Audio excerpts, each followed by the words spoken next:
Hello friends, कैसे हो आप लोग? आई होप आप सब अच्छे होंगे। तो चलिए बच्चों, आज हम लोग शुरू करते हैं मैथ की फर्स्ट क्लास। मैथ की फर्स्ट क्लास में हम लोग सबसे पहले क्या पढ़ेंगे? वास्तविक संख्या। वास्तविक संख्या पढ़ने से पहले आप लोगों को थोड़ा सा कुछ बेसिक बता देते हैं, जिससे कि आप लोगों का कंसेप्ट जो है क्लियर हो जाए। जैसे कि हम आप लोग बता दे रहे हैं कि संख्याएं क्या होती है। जैसे कि नंबर्स नंबर्स जो होती है उसको दो पार्ट में बांटे हम, वास्तविक संख्या और वास्तविक संख्या। वास्तविक संख्या क्या होती है? जितनी भी संख्या जैसे कि -1, -2, 0, 1, 1/2, 3, मतलब जितनी भी, जैसे परिमेय संख्या, अपरिमेय संख्या, जितनी भी संख्याएं होती हैं टोटल क्या होती है? टोटल वास्तविक संख्या होती है। सेकंड क्या है? अवास्तविक संख्या। अवास्तविक संख्या क्या है? जैसे कि जो भी √-3, रूट में -4, रूट में -5, जितने भी ऐसे संख्या रूट में आएंगे माइनस करके, वो सारे जो क्या होंगी? काल्पनिक संख्या होंगी। उससे हम अवास्तविक संख्या भी कहते हैं।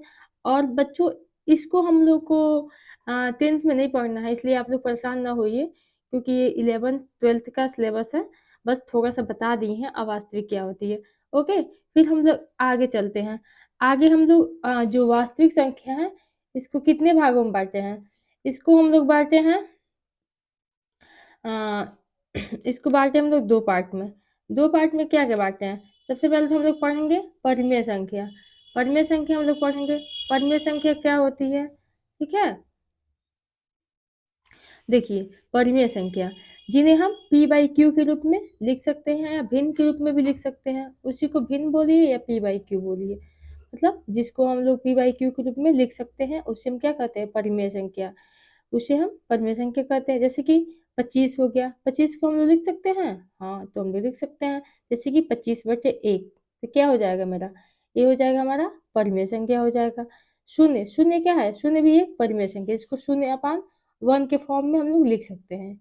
ओके, 4.2, 4 कभी भी पॉइंट के जो अंक होती है हमारी, 4.2 हो गया, 3.2 हो गया, अगर एक अंक के बाद दशमलव होती है तो हमेशा एक शून्य लगाते हैं, पता है ना आप लोगों को?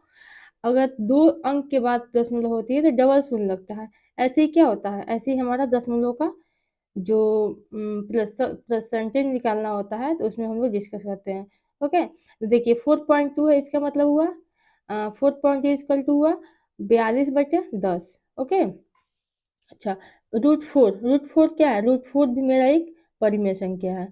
आप लोग बोलेंगे मैम ये तो √4 कैसे परिमेय होगा जबकि रूट में है? तो देखिए बच्चे, जो √4 होता है वो किसका वर्गमूल होता है? 2 का। ये जो रूट होता है, रूट का मतलब क्या होता है? हाफ, 1/2 होता है। ठीक है, इसका मतलब 1/2 होता है, तो 1/2 इसका मतलब हो जाएगा, तो 2 का वर्ग कर देंगे। इस 2 से 2 क्या हो जाएगा? कैंसिल हो जाएगा, फिर हमारा कितना मिल जाएगा? 2/1 मिल जाएगा। ओके, अब √25 क्या होती है? ये भी मेरा परिमेय संख्या होती है। कैसे होती है? तो देखिए बच्चों, ये जो √25 होती है यह 5 का वर्ग होती है। 5 का वर्ग क्या होती है? 25 होती है। तो इसको हम लोग क्या लिख सकते हैं? 5 को दो बार 5 5 लिख सकते हैं। तो इसका मतलब क्या हुआ? 5/1। ये भी मेरा क्या होगा? परिमेय संख्या होगा। इसके बाद से क्या होगा मेरा? इसके बाद से 4/9, ये भी मेरा क्या है? ये भी एक परिमेय संख्या है। बट इसको सॉल्व करने के बाद ये परिमेय संख्या बना सकते हैं, ऐसे हम परिमेय संख्या नहीं बना सकते हैं। तो √4 जो है ये हमारा 2 का वर्ग है, और 9 जो है ये हमारा 3 का वर्ग है। तो 4/9 लिखेंगे तो वर्ग हो जाएगा। तो फिर इसको हम लोग क्या करेंगे? 4 को 2 लिख सकते हैं, तो बोलोगे यस मैम 2 लिख सकते हैं। फिर 9 को 3 लिख सकते हैं, यस। तो हमारा क्या हो जाएगा? 2/3 एक परिमेय संख्या हो जाएगा। ऐसे ही हम जितना भी जो भी वर्गमूल के फॉर्म में होता है सबको हम लोग परिमेय संख्या के रूप में निकाल सकते हैं। ओके बच्चों, अब कंफर्म हो गए? ओके, चलिए अब आगे हम लोग डिस्कस कर लेते हैं। इसका सेकंड पार्ट क्या होता है? अपरिमेय संख्या। अपरिमेय संख्या क्या होता है? मतलब जो भी संख्या होता है उसे अगर p/q के रूप में नहीं लिख सकते उसे हम क्या बोलते हैं? अपरिमेय संख्या कहते हैं। जिसे हम p/q के फॉर्म में नहीं लिख सकते हैं, या तो उसके आगे कड़ी लगी होगी या तो उसका कोई वर्गमूल नहीं होगा, तो क्या हो जाएगा मेरा? अपरिमेय संख्या हो जाएगा। जैसे कि 25/0, 25/0 को कुछ लिख सकते हैं? तो बोलोगे नहीं, तो ये क्या हो जाएगा मेरा? ये अपरिमेय संख्या हो जाएगा। √3 किसी का वर्गमूल होता है? नहीं होता है। अगर √9 होता तो ये हमारा क्या होता? ये अपरिमेय संख्या होता। बट यहाँ पर √3 है इसलिए मेरा परिमेय संख्या नहीं होगा। अब देखो पाई, पाई का मान कितना होता है? 3.1/1।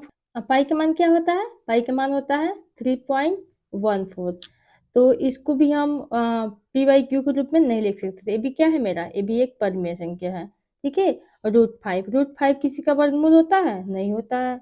तो ये मेरा अपरिमेय संख्या हो जाएगा।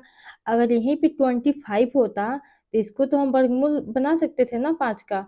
तो बोलोगे बच्चे यस मैम बना सकते थे। तो ये हो जाता है मेरा 1/5 हो जाता है, बट यहाँ पे सिर्फ 5 का वर्ग है, रूट दिया हुआ है। तो ये हमारा क्या हो जाएगा? ये हमारा अपरिमेय संख्या हो जाएगा। ऐसे ही 2√7, 2√7 इसको कैसे लिखे 2 रूट? तो आप लोग जब 2 का मल्टीप्लाई 2 बार करोगे और एक 7 बच जाएगा, यानी कि इसको पूरा अंक में दिखाएं तो 2 दूना 4 और 4 सत्ते 28, 28 जो होता है उसको 2√7 में लिख सकते हैं। तो ये हमारा क्या हो जाएगा? ये अपरिमेय संख्या हो जाएगा क्योंकि ये रूट में है। 23√3 ये भी हमारा क्या हो जाएगा? ये भी हमारा अपरिमेय संख्या हो जाएगा। ओके, समझ में आ रहा है ना सबको? चलो आगे चलते हैं। देखो अब आगे हम लोग क्या पढ़ेंगे? इसमें और देख लेते हैं 2-4 और टॉपिक, मतलब क्वेश्चंस है। जैसे कि 1.1 ये भी रूट में है, तो ये भी क्या हो जाएगा? ये भी हमारा अपरिमेय हो जाएगा। ओके, 3 प्लस √3 देती है, अगर कहीं ऐसे दिख जाए तो भी हमारा क्या होगा? अपरिमेय संख्या होगा। √2 किसी का वर्गमूल नहीं होता है, ये मत करना √2 को वर्गमूल फॉर्म में, क्योंकि √2 किसी का वर्गमूल नहीं होता, वही 4 होता है तो 2 का वर्गमूल होता। तो हमारा √2 क्या हो जाएगा? ये भी अपरिमेय संख्या हो जाएगा, ठीक है? अब √3 ये तो बताए ही हमको, डबल लिख दिए हैं, कोई बात नहीं। यहाँ पे 2/√3 ये भी ऐसे भी आएगा, तो हमारा क्या होगा? अपरिमेय। ऐसे ही हम लोग बहुत सारे अपरिमेय संख्या निकाल सकते हैं। ओके बच्चों, कंफर्म हो गए? चलो फिर आगे हम लोग चलते हैं, इसके बारे में कुछ मेन देख लेते हैं। जैसे कि नोट में हम कुछ लिखे हैं, आप लोग को दिखा दें कि पूर्ण संख्या कभी भी कौणी संख्या नहीं हो सकती। जैसे कह रहा है कि जो भी पूर्ण संख्या हो, जैसे कि पूर्ण संख्या क्या होती है? जैसे कि हमारा 2 हो गया, ठीक है? 4 हो गया, 25 हो गया, 36 हो गया, 49 हो गया, 64 हो गया, जिसकी भी वर्गमूल होती है वो कभी भी कौणी संख्या नहीं हो सकती है। ओके, जो कौणी का चिन्ह क्या होता है? कौणी का चिन्ह होता है रूट, इसका मतलब क्या होता है? 1/2। ओके, आज की क्लास में इतना ही।